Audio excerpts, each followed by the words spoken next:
Hey, Joe. I'm just getting ready. Just starting. Okay. I just started. Let me just check all the buttons, and then I'm gonna play your intro from your social contract website, and then we'll bring you in. Is that okay? Okay. I'll see you in a few minutes.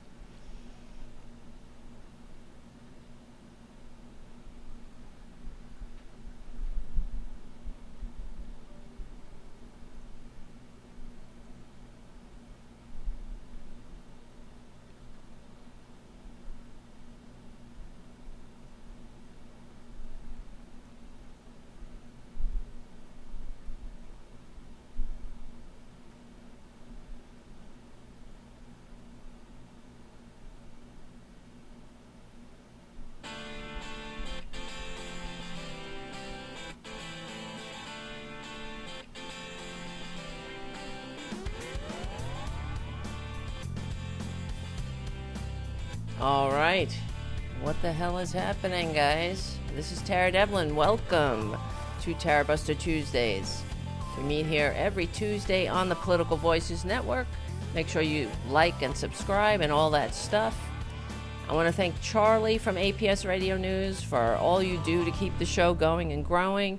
And before, I can keep going on and on about what Charlie does for the show. So check out APS Radio News. And he has a classic rock station, APS Radio, and a classical station. So just put that on and keep that on all day. It's something that I do. I like to support the people who support the show. So APS Radio and APS Radio News. Okay, very special show today. I'm just checking, making sure everything is running smoothly. You know how it is. This is the liberal media. We don't have big billionaire benefactors. We only have each other. Okay, I'm just looking. I don't see. Oh, there we go. Okay. The Political Voices Network. It didn't look like it was connected. That's why I always have to check. Okay, guys. Listen, we got a great, amazing guest, and I really want to jump into it. But before we bring him in, let's play the intro to his social contract. 1 second. Here we go.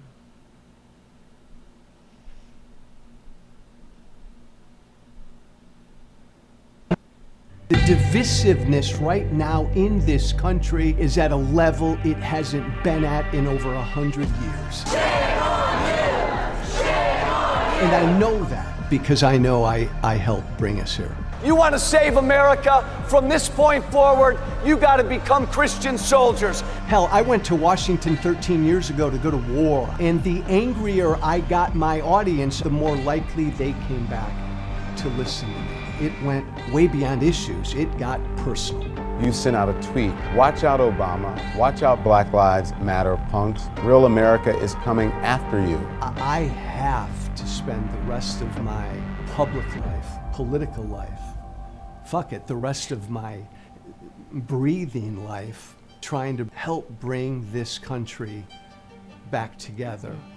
The one good thing Donald Trump has done for me is he's taught me how absolutely ugly personal political hate is, because I engaged in that way too much when I was in Congress. So I think step one is I got to get out there and find out what's bothering the people.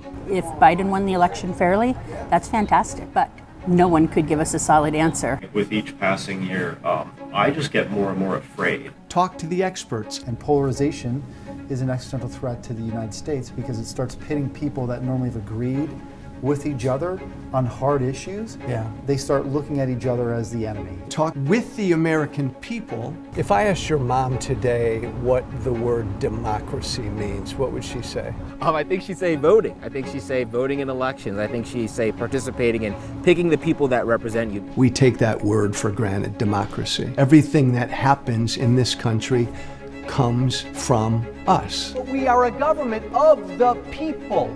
Man, that's a uniquely American thing that we're losing right now. Have we hit the inflection point where we're lost as a democracy. I don't think we're quite there yet, but we're on that pathway. We've always had this silent pact, this pledge with each other as citizens in this free country that we had a job.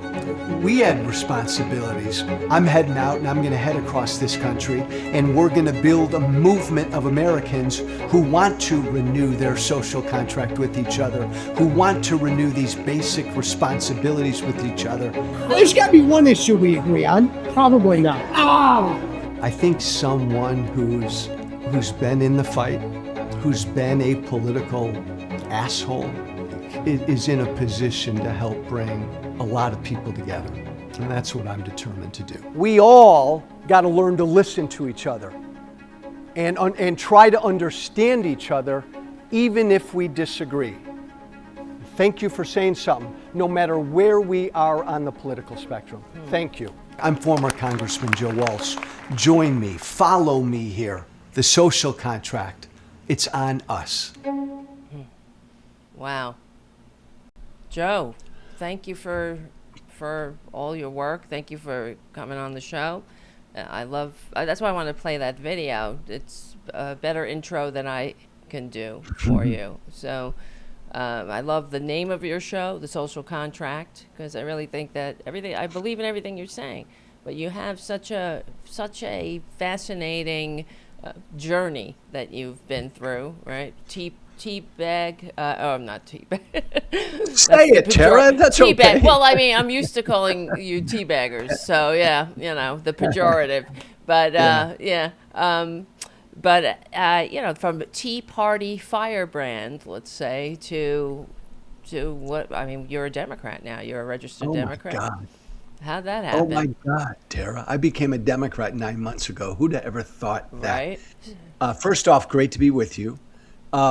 Second off, thank you for playing that intro, because I have not seen that in a couple years. Oh, and wow. it reminded me of, and it's always healthy to be reminded of this, what a political divisive asshole I was back in my day. And that's always good to see. It is. Look, Tara, I don't know anybody who's been on the same journey than I have. And I've racked my brain now for a few years.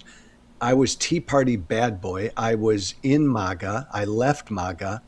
Then I became an outspoken never Trumper. Then I decided to run against Trump in the 2020 primary. Then I campaigned my ass off for Joe Biden in 20, campaigned my ass off for Kamala in 24. And then fuck it, I became a Democrat last year. Crazy journey. Right. That is how. This is why I don't understand. I want to understand, because you seem like such a decent, honest person, right? And I remember you back. I mean, I didn't know you, of course, but I remember your tweets. Let's get your muskets and things like that, and you were pretty bad. So how? I don't understand how you square that. I want to know, because there's hope, and that means there's hope for other people too, right? To reach them. There is. Look, I got out of the MAGA cult, and so every week I still engage with MAGA people by the hundreds every day, and every week I'm able to pull a couple out of the cult. Look, unlike what these MAGA people are now, and a lot of it's performative bullshit. Right. I just passionately believed in what I believed in. And plenty of times then I went over my skis and got personal because of what I believed in. Right. But it was always the stuff I believed in. I was a talk radio guy, syndicated. I was like the antithesis of Rush Limbaugh. Rush Limbaugh was just a fucking entertainer. And a lot of people on the right were that way. And they were just trying to piss people off. But I would do the same thing, but it wasn't entertainment to me. I would just get worked up about the stuff I believed in. And then eventually, Tara, I hit a point where I realized I was part of the problem. And I was helping to divide this country. And slowly that will. How did that happen, though? How did you realize that? Trump. Trump, yeah. I think that's, You know what, yeah. Tara? It was when he first got elected, and even though, and you brought up the musket tweet, still my favorite, Right. still my favorite tweet. I was never like, I didn't know Trump. I supported Trump because my voters and audience supported him. I supported Trump because, and I still believe this, I'm an anti-establishment guy. I'm a populist. I believe our political system's fucked up. We need disruption. Trump, and I didn't know enough about Trump. Trump said he was going to be a disruptor. Turns out he's an evil disruptor, period. Yeah. And so after he got elected that first time, I'm on the radio around the country. I'm on Fox News every day. And then I have to pay attention to him. And Tara, I swear to God, every day I paid attention to him as president. I said, whoa, this is bad, wrong, evil, horrible, cruel. And so I then had to look inside myself and I had to ask myself, oh my God, do I sound like that? Did I sound like that? And I have, Tara, I'm going to go to my grave still living with the fact that me and people like me helped get him elected that first time. Right. I mean, that sucks, but I got to live with that. But you're doing more than most to make up for it. That's for sure. And just being honest about your journey. And I'm sure you know other Republicans that are still in the cult. That's why I have to always wonder, are they, I know there are some true believers, of course, but especially, well, in the halls of Congress, I wonder, they must know better because they know this guy. They know what he is. They see the unclassified, unredacted materials. They see him for what he is. I don't understand how, they enable him. It's a great question. So when I came out against Trump 7.5 years ago, that's wild. It feels like 100 years ago. But when I came out against Trump 7.5 years ago, damn near every one of my former Republican colleagues in the House privately called me and said, Joe, I agree with what you're saying, but I can't say that publicly. Most of my right-wing media people said the same thing to me privately. One scary thing, Tara, is that's changed. Now there are more true believer MAGA crazies in the House and the Senate, and there are now more true believing MAGA crazies in right-wing media. There are still plenty who privately say, oh my God, he's horrible. Right. But there are more true believers. But Tara, look, I'm the proof. Like everybody always asks me, why, Joe, why don't other Republicans do what you do? And blah, blah, blah. And the answer is, my answer always is, well, look at what the fuck happened to me. I came out against Trump. I lost my syndicated radio show. Fox News said, see ya. I took a blowtorch to my career. Yeah. I could never, I ended my life as a Republican. I've put up with death threats on a weekly basis for 7 years. So when that's what happens in this time, when you are someone like me and you come out against Trump, who wants that to happen to them? Yeah. But then, at least you could sleep at night and look yourself in the mirror. That's what I always wonder.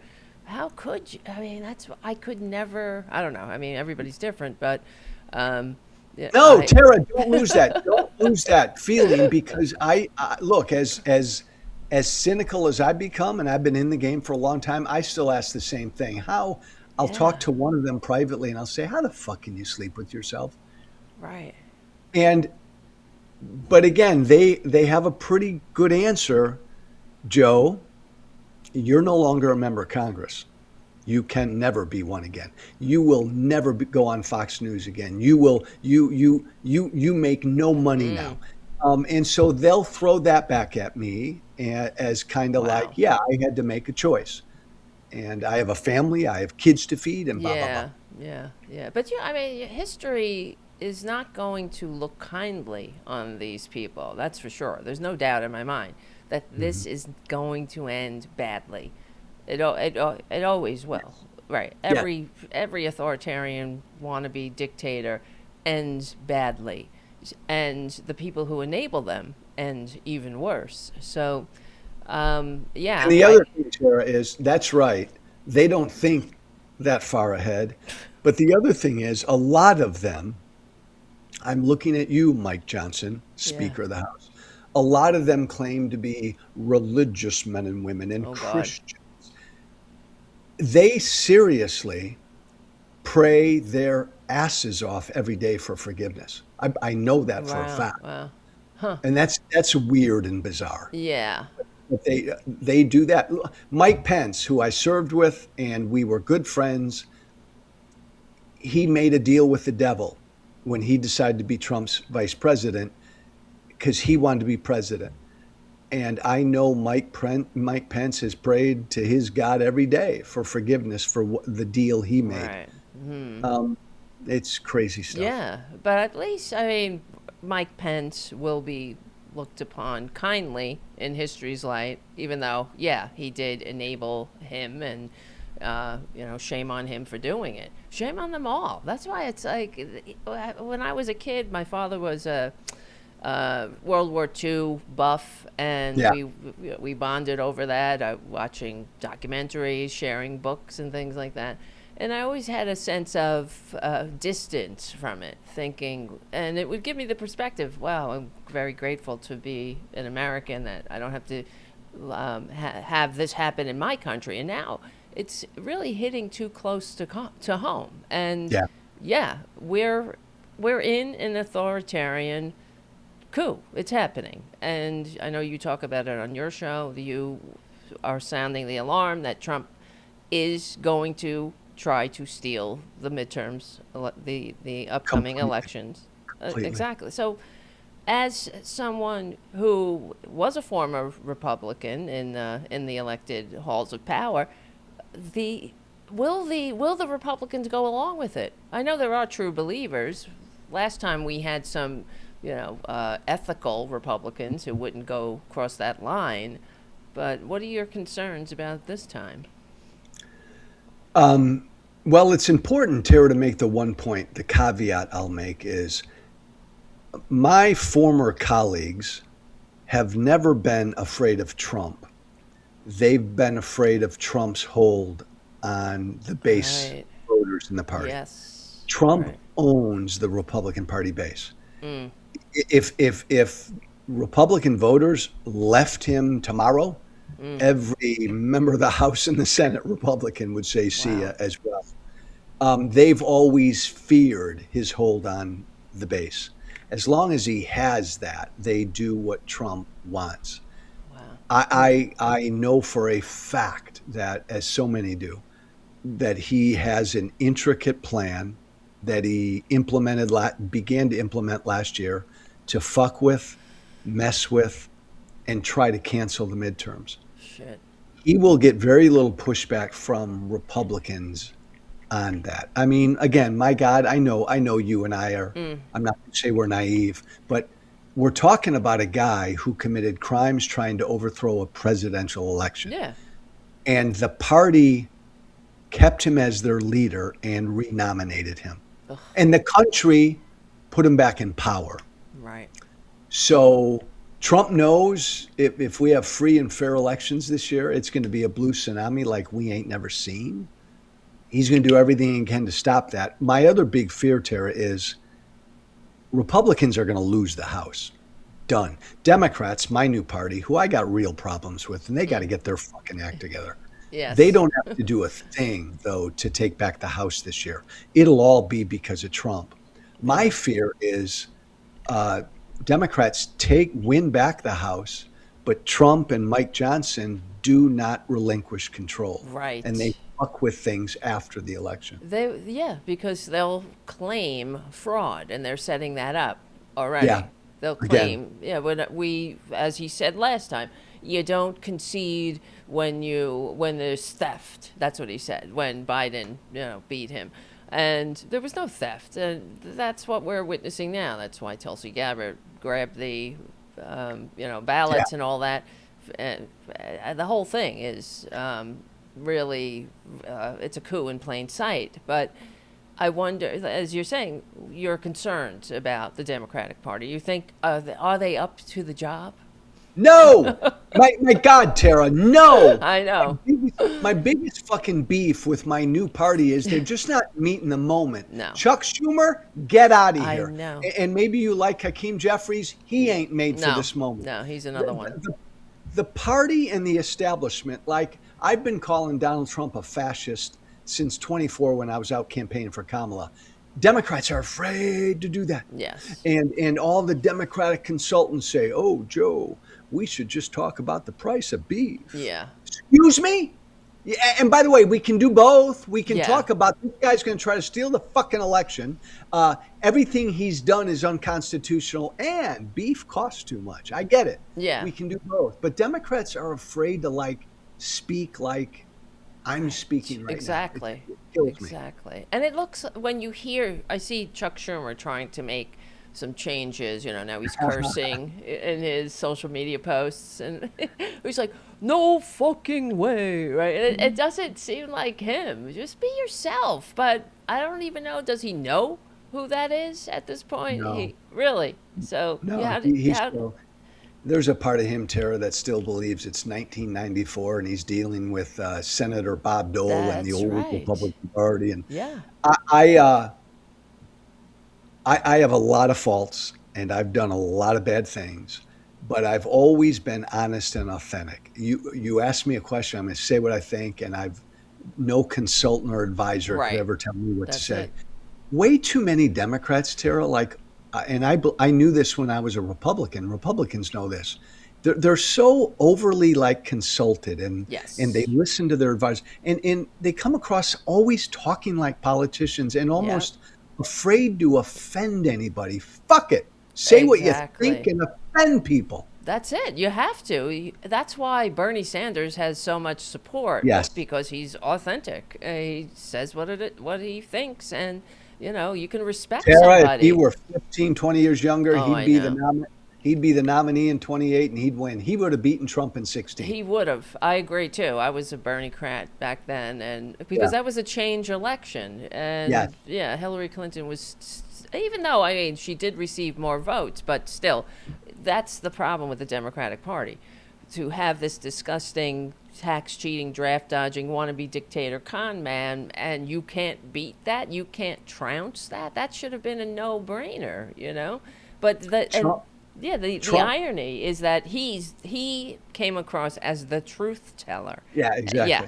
and he's a filthy liar. So He's brilliant at faking authenticity. He lies as he breathes. But to his credit, and this goes back to 16, we've been living in a populist moment now for a while. What does that mean? That just means average Americans are pissed off at elites and both political parties. Yep.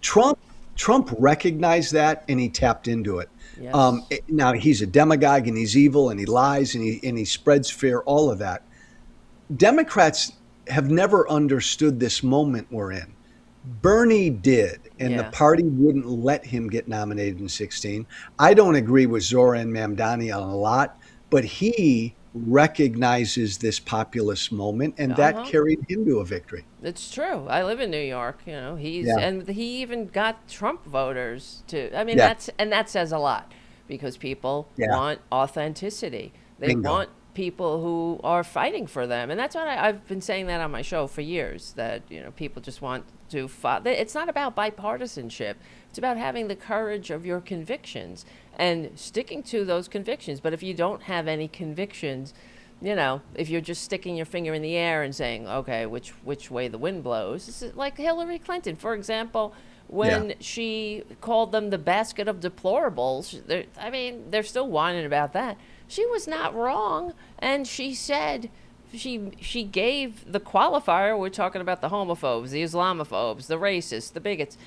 She wasn't saying you're all a bunch of deplorables. She should never have apologized. This is what I mean. And then now, they shouldn't have backed down. No, just you're right. And the fact that the Democratic Party, there's so many, and I'm glad you're in the Democratic Party now, because this is. I don't know for how long, Tara. It's right. It's a long-suffering member of the Democratic Party. It's really frustrating. It is. Well, and you're right, because Look, if you believe like I do, and I assume you do, that the very thing our founders feared is in the White House right now. Yep. My God, if you believe that, like if I were a current Democratic member of Congress for the past year, I'd be fucking screaming every day. Yes. So either the party of the establishment doesn't recognize the threat my former party is, or they do and Yeah. they're afraid to say it. Now, look, Democratic voters and grassroots resistance, no kings voters hate both parties, Yes. but they really hate what Trump is. And so they're going to give Democrats the House this year. The establishment, the party leadership is going to be carried to victory because of how pissed off voters are. Right. But the fact that the average red state voter doesn't know that, the economy, for example, does better under Democrats. This is a demonstrable fact. We have the math, we have, reality backing it up. And even during the last campaign, when everyone, they would do these polls on the corporate media saying how the American people think that Republicans, that Trump is better for the economy, even though he left us with the worst jobs records in Herbert Hoover.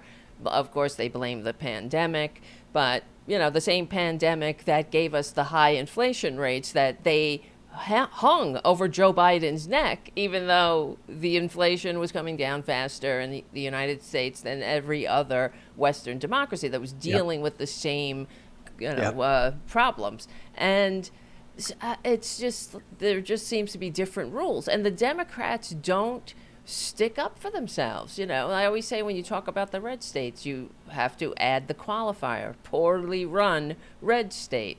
Poorly run, because they're poorly run. All they do is pass bathroom bills. Okay, great. A trans person can't go to the bathroom. They have to hold it until they get home. Well, you have shorter life expectancies in the red states. The gap between rich and poor. I mean, all of the positive measures, they're great at all the negative measures. Pollution, infant mortality. We can go on. But not, I think Terry, you're so right. And look, again, the old Joe Walsh used to practice some of this. The right lives for culture wars. Right. I mean, they live for. And as someone who comes from the right, who engaged in a lot of that, we always knew Democrats wouldn't fight us on it. So, Yes. because Democrats are wussies. We always laughed about that. When I would meet with Republicans privately, we would laugh because we knew that Democrats would never go to the mat to fight to the political death. Yeah. And so we could throw out this transgender issue or that gun issue or that Black Lives Matter issue. And we knew Democrats would be afraid to fight back. I mean, and Tara, look at the 24 campaign. I adored Kamala, and I thought I blame Biden. Biden fucked up. Yeah. I think Kamala did really well with the hand she was given. But Trump spends $230 some million in Pennsylvania on a transgender ad. Right. And Team Harris decided, let's just ignore it. Right. And they didn't fight back. Yeah. And I believe, as a reformed MAGA gang member, that most Americans are where the Democrats are on every single one of these culture war issues. The Democrats just don't fight on them. That's right. And there's a way to fight on it, and without abandoning the less than 1% of the population who's in their crosshairs. And you present it as a matter of freedom, of personal freedom, and we're and e pluribus unum, and you call it out. This is a demagoguic Tara, look at tactic. this. You're a good, decent progressive, right? I hope so. Yeah. Good. I think so. I'm still now I'm a conservative Democrat. But look at the transgender issue. I bet you and I agree. Where are most Americans? We love and embrace all God's children, Right. Gay, straight, or transgender. Live your truth. Live the life you want to live. Stay out of my life. When it comes to transgender women in sports, let's just make sure we've got a fair, level playing field. when it comes to transgender men and women in high school bathrooms and locker rooms, let's figure out ways to respect everybody's privacy. But doggone it, there should be no discrimination against transgender Americans, and we should love and embrace who they are. What's my former party's position on transgender Americans? It's a mental illness, and it should be outlawed. And maybe you disagree with my take, but I bet you and I wouldn't be that far apart on that issue. As far as it's a mental illness, what do you mean? No, that's the yeah, that's what they MAGA. think. Yeah. As far as love and embrace, do not discriminate. Leave people Gay, alone. straight, transgender, is anybody can serve in the military if they meet the criteria. Yeah, exactly. And I think it's this issue, Tara, of athletic competition. Yeah. And there are ways to just make sure things are fair. Right. In bathrooms and locker rooms. It's a matter of privacy. Respect everybody's privacy. That's you true. can find ways to do that. Definitely, but you have to address it, and that's why what you're saying, that they just didn't even have an answer to. And that's what it drives me crazy about the Democrats too. Yes, they leave it on the floor. They leave these stink bombs on the floor to just stink up the place, and they have no response to it. Like, even when, and I go on about it on my show all the time about pro-life. Okay, Republicans call themselves pro-life, which is bullshit. Because not just because they're that they love a lot of, they're like a death cult, but that their policies create more abortions. The abortion rate is up in the country since Roe v. Wade was overturned, and they vote against the policies that actually reduce the abortion rate, like we're talking about economic policies, living wages, all of those, even retirement security, education. These are the policies that we know. We have studies, and we see. This is not even, we see it in this country, but all over the world. It's replicated. When you address economic issues, the abortion rate goes down. Of course, it makes sense, because one of the number one reason somebody would have an abortion is because they can't afford another child, let's say, but they go after all of the policies that actually reduce the abortion rate and making it unsafe for women. And they kill women in parking lots. I mean, so they're not only creating more abortions, they're creating more women, they're sending them to their cold, early graves. And also the suffering involved that they inflict their big government, ideology into people's private business and all that. And so the fact that they call themselves pro-life without a laugh track accompanying it is something that I think the Democrats leave that. They miss that opportunity, always. And as someone who used to call himself pro-life, that side brilliantly grabbed that moniker. Yes. Everybody's pro-life. Everybody loves life, except. But again, everything you just said, Tara. But again, it's a matter of freedom. Yes. My former party is an authoritarian embracing cult. Donald Trump doesn't believe in freedom. Let me show you. Let me give you 20 examples. Yes. The Democratic Party has a great opportunity, if they jump into it, to be the freedom party. When I was there at the beginning of the Tea Party, and you and I would probably disagree, a big part of the Tea Party was freedom and limited government. Let us live our lives. Right. Blah, blah, blah. Now, clearly it went sideways. But now here we are 13, 14 years later. Democrats are the freedom party. Right. Maybe in many ways they always were. But I mean, my God, run on that. It's true. And that's how you have to frame it. You have to frame these things like universal health care, universal higher education as a freedom issue.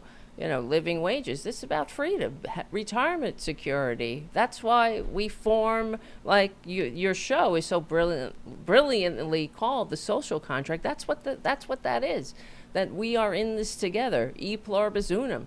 Reclaim the mantle of patriotism. That's what I scream at the Democrats, that they need to do that. Don't let, patriotism is more than eagles and stars and flag. I mean, they love the branding of America. They just don't like, the actual They, substance. but you got to acknowledge, Tara, that, and I've always felt this way, even back when I was a Republican, Democrats were always less open to displaying their patriotism. Like they would, now you can say a lot of it is performative with Yeah. Republicans. I know plenty of Republicans who it's not performative, but Republicans always wanted to show their love for the country. People on the left often, too often, I would argue, we're a little bit embarrassed about doing that, and we don't do it as much. And again, it's that kind of stuff that gave Trump and Trumpism Yes. part of the big opening. Right, especially when I'm just thinking of that, him hugging a flag, like all that. Yeah. Right? If there's nothing more performative than that, hugging a flag. I mean, how dumb do you have to be to fall for this? But this is what I mean. You're 100% correct. The Democrats just don't fight. They let them take these issues and own them, and then we're always on our back foot trying to explain ourselves. And even I saw Adam Schiff. He made some very good points, but he's very studious, and there's just not any, it's And that's- very and by the way, monotone. That's who he is. That's who he is. You got to be who you are, I guess. You and I want authenticity, but like I want, Right. I want fighters, people who Yeah. talk like I do. There aren't many of those right now, and I sure hope our nominee in 28 Oh God. is something like this. I wonder who that would be, though. That's people keep. I can't think of anybody right now. It's a shame, right? Because I wish we had someone like FDR or somebody that could really rally people. And Bernie is clearly too old. And that's the thing about Joe Biden. I mean, I think the job of the president, for one of the jobs, is to communicate your vision. And he couldn't do it. He's a stutterer but he was not able to, clearly in the end there, really formulate a vision. Or his only thing was bipartisan. He was all about bipartisan, it seemed. He was to too me. fucking old. Yeah. Tara, think about it. For 4 years, we had a guy in the White House Yeah. who could not communicate what he was doing. And he had a hell of a record. And he did Yep. some really, really good things. That's right. He did do some great things economically, but 2/3 of a president's job is the bully pulpit, is communicating. And we went without one for almost Yes. Biden's entire presidency, which again gave Trump and Republicans a great opening to lie. Yes. And about what Biden's done. Like, oh, Biden's destroyed the economy. As you said about 10 minutes ago, Donald Trump inherited the strongest post-COVID economy in the industrialized That's right. world. But Americans didn't know that because for 4 years we didn't have a president who could describe that for us. That is so true. And he was handed a great economy by Obama the first time, and he wrecked it. Even though, yes, Obama gives him some concession. He said it would have been a challenge for any president, the COVID crisis. But he did nothing. Sure it Trump, would, but he fucked it up. Yeah, he fucked it up. He's not. He doesn't know what the fuck he's doing. This is Trump. He's a con man. That's why he doesn't know what to do now. It's all we have a great economy. Everybody's great and wonderful, of course, and prices are down, and everyone's living in utopia. That's all he has is bullshit. But when it comes to policies, that's why during the pandemic, he's like, look to yourselves, find some, PPE equipment on your. That's why he had all the states, do it yourselves. You don't know what the fuck to do. But everything you're saying buttresses my major point in that the Democratic Party sucks right now because Donald Trump is a horrible person. He's a pathological liar. He's a psychopath. He's cruel. He's hateful. He's a dumbass. He's a fascist. And yet, Democrats lost to him, to that guy twice. And that's Now why the that- whole world can't even figure it out. I'm looking at the news from around the world. They're like, what the fuck? In what country, someone stole a pair of sunglasses and they were removed from power. Or he, accidentally put them in his pocket and walked away with them. And they're like, you can't get rid of this guy. He's a pedo. He's all over the Epstein files. He's a friggin' monster who's ruining our name all over the globe. He's corrupt beyond anything we've ever seen. It's really unbelievable. Yes, but it's a choice. And every presidential election, the American people have a choice between two Right. things. And I'll never go back to, I literally was out campaigning for Kamala every day in a battleground state for 90 days. And so many voters, Tara, who don't pay attention as much as you and I do, lower information voters, almost to a man and a woman, they all told me the same thing. Joe, I know Trump's an asshole, but the Democrats are elitists who look down on me. I heard a variation, Tara, of that everywhere. Trump is an asshole. He's worse than an asshole. But the Democrats Yeah. have, and maybe a lot of this is perception, but a lot of reality too. Yeah. They became kind of an elitist party. There's a reason why they lost working class voters Yeah. and voters without a college degree. It's true. Without a college degree, I think they became a little bit MSNBC snooty. Yeah, on true. some issues. I And so think- yeah. Americans chose the asshole, which is a shame. That's true, and but I also think that the problem is propaganda as well, because the Democrats simply don't, like we're saying, they don't fight back. They don't do what the Republicans did to the media, shaming the media. It's liberal media bias, constant like shaming the media. And then we get this both sides bullshit. Both sides are the same. Both sides are not the same. The Democrats don't do that. They don't shame the media, and I wish they would shame the media into, doing some actual reporting and reporting that, whenever a Republican is in office, the working class falls lower on the ladder. That Democrats are better for the economy. Don't just give us a poll, right? And the problem is, when in this age of Trump, he does and says 1,000 horrible Right. things every day. Right. And so the media then every day chases the shit he's said and done. And we don't talk about these underlying important issues. It's a shame. It's a Right. shame. And the White House press corps, I don't understand why they don't walk out. All of them. He's telling Caitlin Collins, smile. Why I don't understand. I guess, it's a courage issue too. And you want to keep your job. Yeah, you want to keep your job and you want to keep access. I mean, you're right, the Caitlin Collins thing, or a couple months ago, Tara, Trump jabbed his finger at a female reporter on Air Force One, and remember, called her Miss Piggy. Yeah, Shut quiet up, Miss piggy. Piggy. Quiet piggy. Not one reporter said something. That's right. You imagine what a hero or reporter would do if literally Yeah. or figuratively punched Trump in the face? Oh, I know.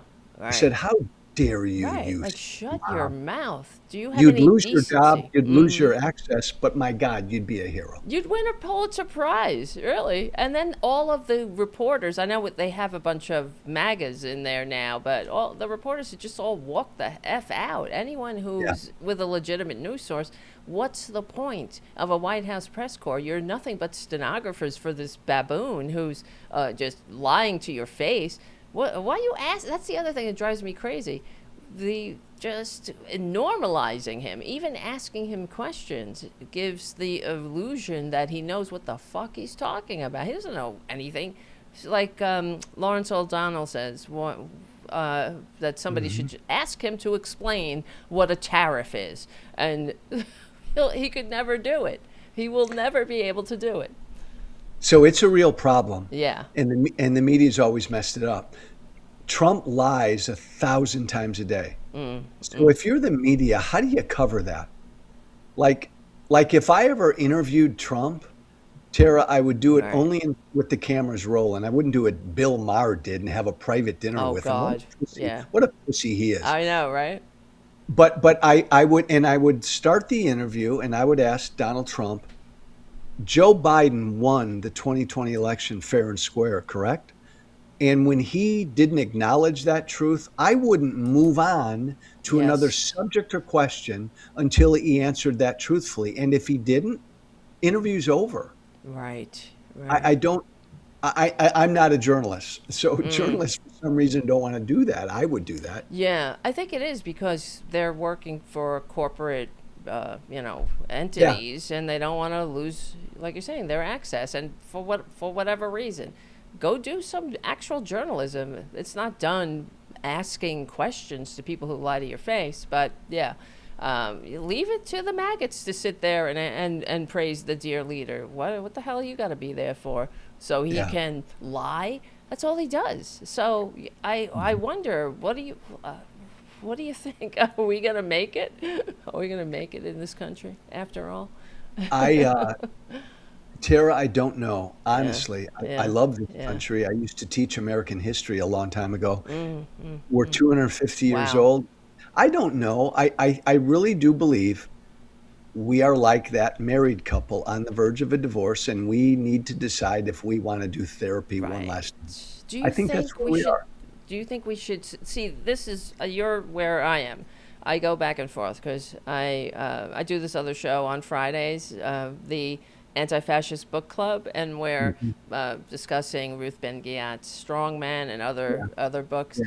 and all of the writers, authoritarian scholars. They think America's going to make it. That's their final prognosis, but they're saying that it's going to be a lot more pain in the meantime. And the reason they give is because America is not set up for a king. We don't have kings in our DNA like the Weimar Republic had, like Russia had. They had memories of being ruled by monarchs and authoritarians. We don't have that tradition here.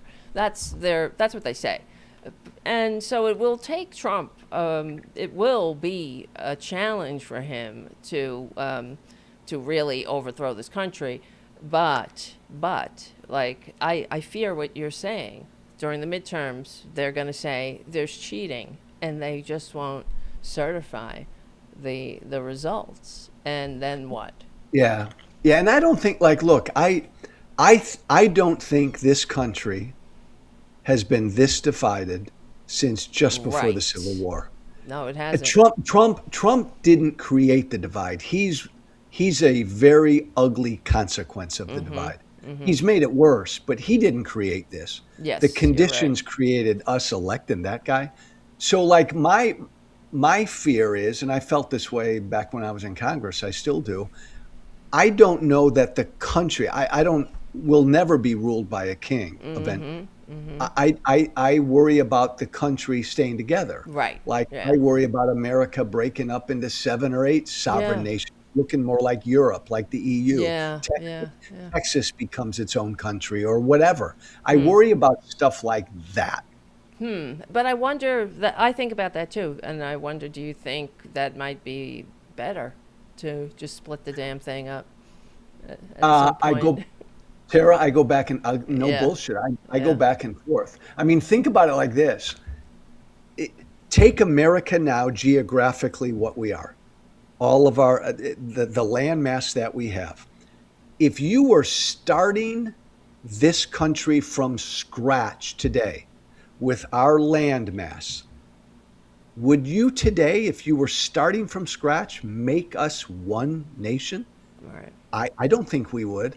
No. I No. think we'd carve us up into a few different sovereign nations. Right. And that's I some of don't the know. things that I've read, like European writers say that they didn't even understand why we wanted to remain as one country in the Civil War. There was Yeah. no, like why? You could have just had separated then and but of course, God knows what would have happened with enslaved people. But Yeah. I often wonder that too. How long because it's not even that long ago that slavery was abolished. So Not at all. really, and it's a blip Yeah. of time, and when as far as history is concerned, and I And just then wonder. Jim Crow, slavery, Yeah, then Jim Crow, and I yeah, mean, absolutely. yeah, And in a big way, my former party right now is kind of white America's last gasp. That's a right, big part of what it is. right, White Christian nationalism is really, really powerful in my right. former party. It's true, and they have never been properly put down. So we didn't finish the work of Reconstruction. I don't mean put down like a dog or something, but I Yeah. mean like punished for treason after the Civil War. They were just required to go home and sin no more. They all should have been. I mean, Lee should have been executed, I believe, and they should have put them all in irons. Instead, they went on tours, and that's what happened. You know, some of them went right back into Congress as elected members, and so how there was never really been any consequences when conservatives rise up. Like, even in what we saw with January 6th, there's no consequence They were for. pardoned. Right. For trying to overthrow this country. That's why, one of the things when Trump was elected again, I just felt so the sense of betrayal because like you mentioned, it's our 250th anniversary coming Oh, up. And him, you're I going to can't, make him. I won't watch him at any ceremony. It's No way. disgusting. It's No way. disgusting. How I Yeah. mean the shame of it, the disgrace of it, and as your what is your former party? What do you think they think about him putting up portraits of himself and Putin in the White House? I mean, what a disgrace! What we're witnessing here, and he's clearly behaving like someone who's not going to leave, putting up, of course, making the ballroom, redecorating everywhere. It's like I guess he's making it like his own little palace, like his own little Kremlin palace that he has, and it really is to impress the world's dictators. That's the other thing. That's why it's important, I believe, what we do, what you do, your independent show, and because we're really Yeah. up against the big media machines that aren't talking like this. When they say that people don't care, and you mentioned it earlier, they care about the price of beef more than democracy. Well, democracy is an economic issue. Democracy is a kitchen table issue.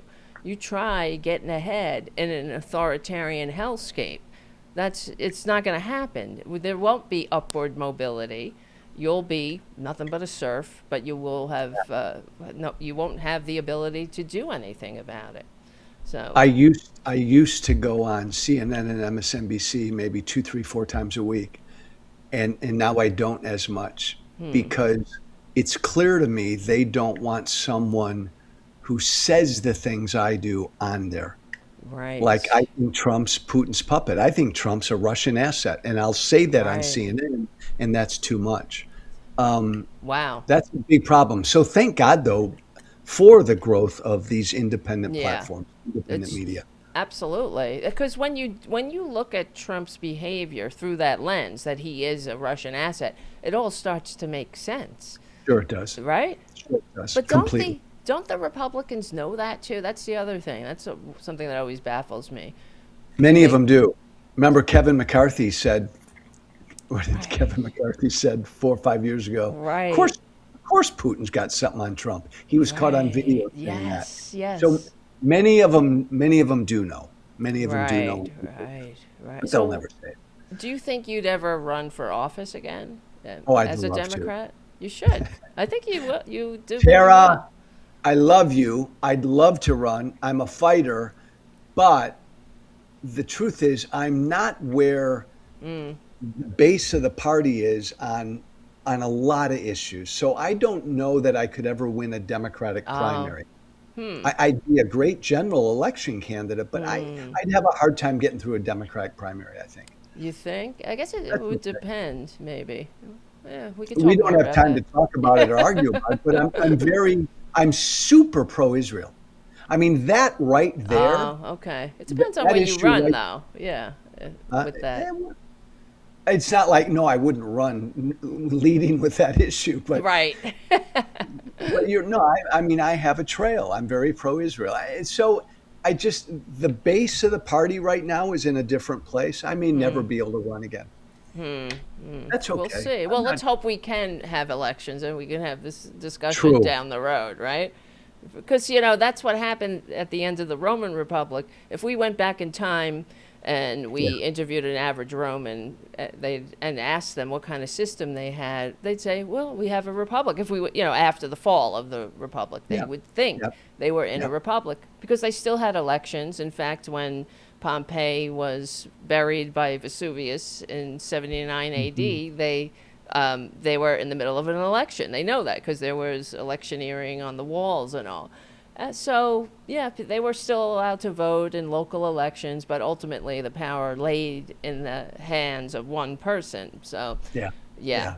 And that person at least had some skills, but this one is really, I don't know. An idiot. I know. He's an idiot. He's an idiot. I don't get it. I don't But get it. he's a marketing genius, Yeah. and that's carried him. Isn't that crazy? So, And, tell us. and he's up against a party that doesn't know how to market. Tell us what. No, I was just going to say where we can find you, Oh, because we're wrapping up. It's almost, I see the hours coming to a Tara, close. this has been so much fun. Yeah, You're so thank you. Thank you. Walsh Freedom Everywhere is my handle. The Social Contract with Joe Walsh is the show and my Substack and all of that. Why did you name your show The Social Contract? Because I believe, I kind of bastardized the notion of the social contract. I believe if the American people don't get off their ass and do their job, i.e., be tolerant, be respectful, stay informed, follow the truth, and be engaged. If we don't do that, then I think our democracy's done. So it's all about getting us to do what we have to do, and then I think we can elect better people. Right, and I agree, and I think that social contract, that's why I love the name of your show, because the social contract has been, I believe, deliberately torn apart by the media, for one thing, the corporate media. And I mean, the fact that they sell merchandise, drinking liberal tears, that thing drives me crazy. Because who drinks the tears of their fellow Americans? I'm not trying to drink a Republican's tears. I'm trying to make sure that we all have health care, that they can go to a doctor when they're sick, that we have living wages, retirement security. It's not about drinking anybody's tears here. It's not like I don't get satisfaction annoying them, right? Like, that's so fucked up. That whole owning the libs and why, right? Just tell me what you believe in. Maybe we can come to some kind of consensus here, right? Exactly. Yeah, so we have a lot of work to do. And I think that Democrats have to run on leaving no one behind. That's another thing that we should run on. But anyway, we'll have more conversations. Tara, this has been so much fun. Thanks for having me on. Yeah, thank you so much for your generosity of your time and everything. Thank you for your evolution, for being on the right side. Took me a while, but I'm here. Yeah, and your courage to be that power of example, because I wish more Republicans would follow. That would be great. All right, Joe, I'll talk to you later. Thanks, Tara. All right, see you soon. Bye-bye. All right, everybody. Joe Walsh, the great Joe Walsh, let me say. Let me see, where's my cameras? Thank you, everyone, for hanging out. It's been a great show. He's amazing. It just flew by the hour. And in fact, that he was so generous to give this little Tarabuster over here an hour is incredible, because he's one of the true patriots of our era, I believe, and he's in the arena with a target on his back, given his history. I know that he gets threatened and attacked by his former party, and he does it anyway. This is what we have to do. That's the courage. We were talking about having the courage of your convictions. Man, anybody got any questions? Let's see. Yeah. Yeah, pretty good chat. Let me see. What do we do? Anybody have any? Oh yeah, because we only have like 3 minutes left. Let me look at the. I shouldn't have let him go. We should have. I should have asked some more questions. We have a minute left, so. Yeah. Okay. Well, Friday, we have. If you haven't subscribed to my Substack, let's do some plugs. Please do. It's up there in the corner, right here. And this Friday, I think what we're going to do is go through the PragerU, which, speaking of Republicans or traitors, they're trying to influence the youth. Of course, they have Fox News propaganda, but they have this PragerU propaganda, and they're actually releasing pro-loyalist movies for kids. So basically priming our country and the youth to accept an authoritarian ruler. They're you won't believe it. Let's put it that way. We're going to go through this PragerU, I don't know what you call it, video that young people in, I think, over half a dozen states, or more than half a dozen states, are required to watch, that call the founders ingrates and elites, and King George a benevolent monarch that had their best interest at heart. You won't believe it. But I thought we would go through that on Friday. All right, my guys. What? You're not going to be there on Friday, Errol? I won't be on Friday. I'm going to attend a special event that I got invited to. Oh, okay. All right. Well, I'll give you a pass for Friday. You can always watch it after the fact, and I want a 5-page paper on my desk by Monday at 9 a.m. Okay? Sounds good. All right, good. I'm just kidding, of course. All right, my friends, listen. Subscribe to my Substack. I gotta get those numbers up. Yeah, and everything else, you know what to do. Thank you, Charlie from APS Radio News. Thank you, Joe Walsh. Subscribe to Joe Walsh's social contract. It's in the description, the link in the description of this YouTube chat here, or you know what I'm talking about. All right, my friends. Yeah, we will win. We will win. I believe we will. It's going to be tough, though. We have our work cut out for us. We are in an existential crisis, and we got a lot of work to do, so it's all hands on deck time. So if you can, please, chalk in a couple of dollars. Keep this, if you can, on the Substack and on the Political Voices Network and all that, because we don't have big billionaire benefactors. We only have each other. And we can't do it without each other, okay? Okay, very good. We will win, guys. We're on the right side of history, decency, dignity, democracy, humanity. We stick together. We win. Thank you for hanging out. Tarabuster Tuesdays. See you on Friday night.